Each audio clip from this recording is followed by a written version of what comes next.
اب حدیث کی روشنی میں دیکھیے سجدہ کس کو کہتے ہیں۔ حدیث شریف میں آتا ہے کہ کیا امر نبی صلی اللہ تعالی علیہ وسلم ان یسجد علی سبعۃ اعضاء، رسول کریم صلی اللہ تعالی علیہ وسلم فرماتے ہیں، امام بخاری کی حدیث ہے، سجدہ وہ ہے کہ سجدے کی حالت میں 7 اعضاء، 7 چیزیں لگ جائیں۔ بات سمجھ میں آئی؟ کتنی؟ 7 چیزیں زمین کو لگیں، وہ سجدہ ہے۔ یہ حدیث ہے، یہ امام بخاری، صحیح بخاری صفحہ نمبر 90 پر 4 یاد رکھ لیجئے۔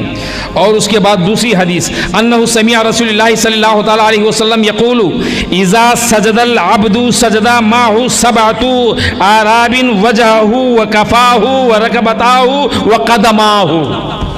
یہ بھی امام بخاری نے حدیث لائے، منتخب صحیحین میں مسلم شریف نے اس میں لائے، جامع ترمذی میں یہ حدیث آئی اور صفحہ 30 پر جلد نمبر 1 پر، اور فرماتے ہیں کہ کیا سجدہ کرے تو اس کے ساتھ اعضاء یعنی چہرہ، دونوں ہاتھ، دونوں گھٹنے اور دونوں پاؤں بھی، یعنی ماتھے کے ساتھ دونوں ہاتھ، دونوں گھٹنے، ایک ماتھا، دونوں پیر، یہ 7 چیزیں زمین سے پست ہو جائیں، وہ اس کو سجدہ کہتے ہیں۔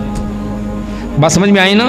اور تیسری حدیث، الانسان یسجد علی 7 اعضاء جبہتہ ویدہ ورکبتہ وصدور قدمہ فاذا سجد احدکم فلیدع کل عضو موضعہ۔ فرماتے ہیں کہ انسان جب سجدہ کرے تو 7 اعضاء، 7 چیزیں لگ جائے، یعنی پیشانی، دونوں ہاتھ، دونوں گھٹنے، دونوں پاؤں کے اگلے حصوں کے ساتھ، تو اس کو چاہیے ہر عضو اپنی جگہ صحیح لگے۔ اگر نہ لگے تو مطلب کیا ہے؟ سجدے میں نہیں ہوگا۔ اب یہ جامع المسانید امام ابو اعظم ابو حنیفہ رحمۃ اللہ علیہ کی کتاب ہے، یعنی مسانید، جامع مسانید امام اعظم کی کتاب، جلد نمبر 1 صفحہ نمبر 401، طبرانی شریف صفحہ نمبر 30 پر 6۔ امام جلال الدین سیوطی رحمۃ اللہ علیہ نے بھی یہی فرماتے ہیں کہ السجود علی 7 اعضاء الیدین وخدمین ورکبین والجہہ۔ سجدہ وہ ہے جو قدموں، 2 ٹخنے، ہاتھ، پیشانی لگے تو اس کو سجدہ کہو، وہ سجدہ ہے۔ اب اور آگے آئیے، ایک اور عقیدہ کیا ہے؟ یہ جامع صغیر جلد نمبر 2 صفحہ نمبر 30 پر 7 کی روایت ہے۔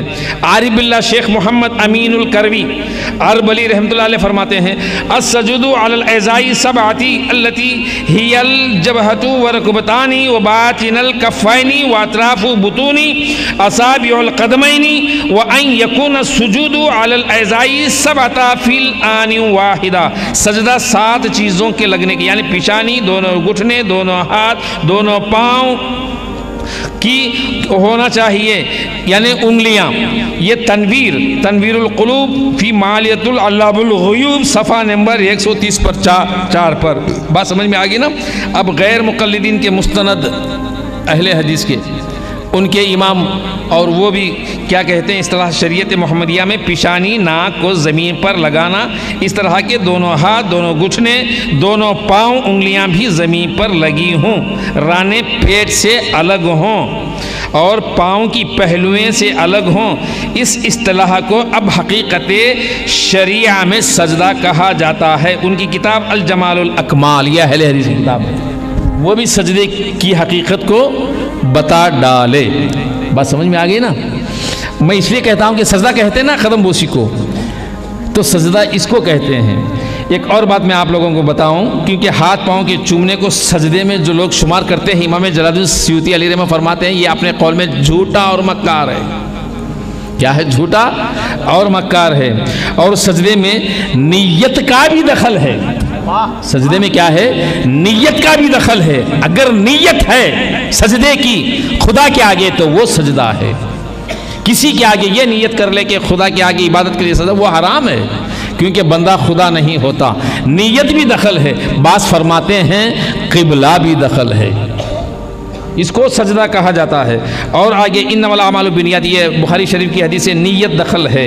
ان اللہ لا ينظر الى اجسامکم ولا الى صورکم ولکن ينظر الى قلوبکم، حدیث شریف میں آتا ہے کہ اللہ فرماتا ہے میں تمہارے چہروں کو نہیں دیکھتا، تمہارے لباسوں کو نہیں دیکھتا، مگر تمہارے دلوں کی نیت کو دیکھتا ہوں، دلوں کی نیت کو۔ اب دل سے نیت جو کرتا ہے وہی ہوتا ہے۔